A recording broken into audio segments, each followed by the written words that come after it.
Welcome to The Explainer.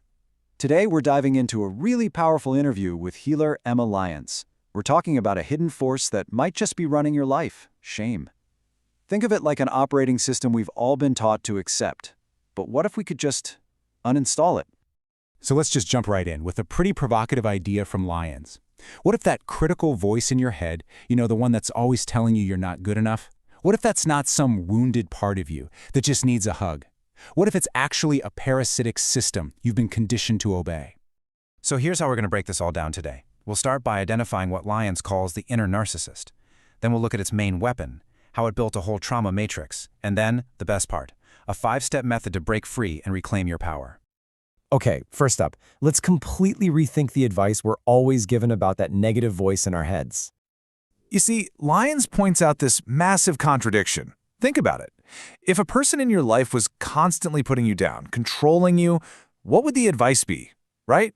Walk away. Get out of there. But when that exact same voice is inside our own heads, we're told to, what? Cuddle it? Send it love? Something's not right there. And this, right here, reframes everything.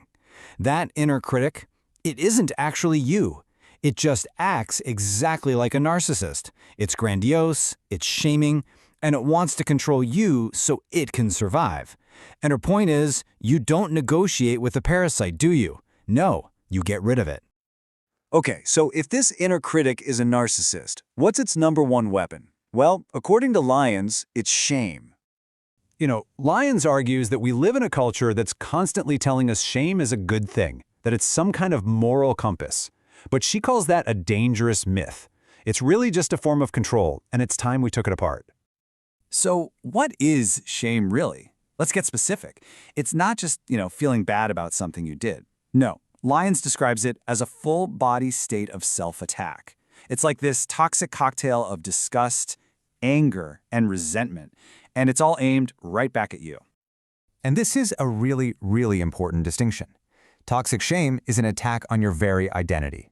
It doesn't say, I did something bad. It says, I am bad. I'm fundamentally defective. Accountability, on the other hand, that's about your behavior. It says, oops, I did something bad. See the difference? One leaves you completely paralyzed, and the other, it actually leads to growth and change. And this is the key to how it all works. Nobody can actually make you feel shame. An attack from the outside, a comment from someone, it can only land if that inner critic, that internalized narcissist, is right there waiting to co-sign it. It's the voice that chimes in and says, yep, they're right, you are a failure. Without that inside job, the attack just falls flat.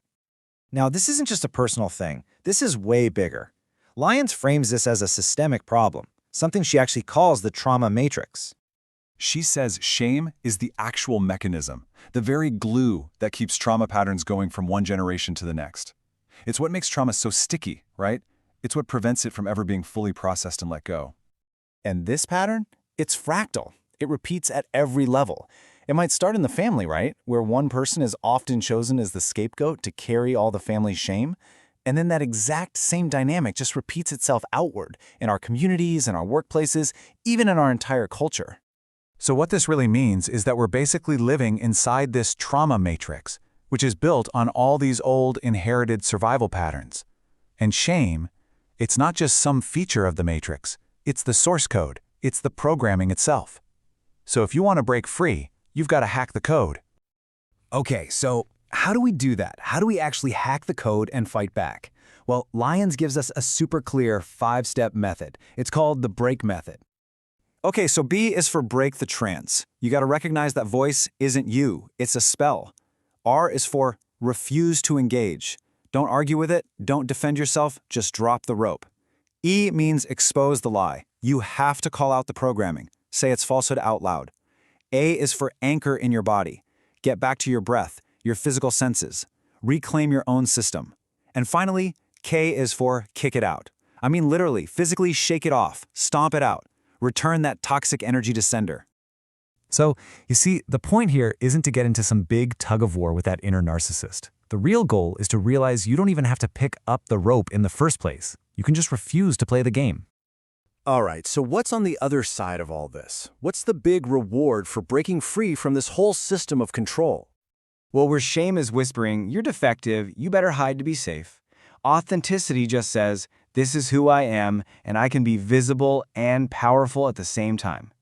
When you finally drop the shame, you get to step into your full, authentic power. And this is such a powerful idea. Lyons really wants us to reclaim the word shameless. You know, it's always been used as this slur to keep people in line, but what if it's not an insult? What if it's actually the goal, a superpower? Because let's be clear, being shameless doesn't mean you have no morals. It means you can no longer be controlled by the weapon of shame. That's it. You are finally free to become the essence of who you truly are. And when that happens, you become unstoppable. So, the real takeaway from all of this is that getting rid of shame isn't just about feeling a little bit better.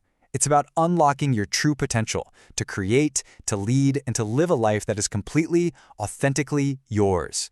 So, what would that actually look like for you?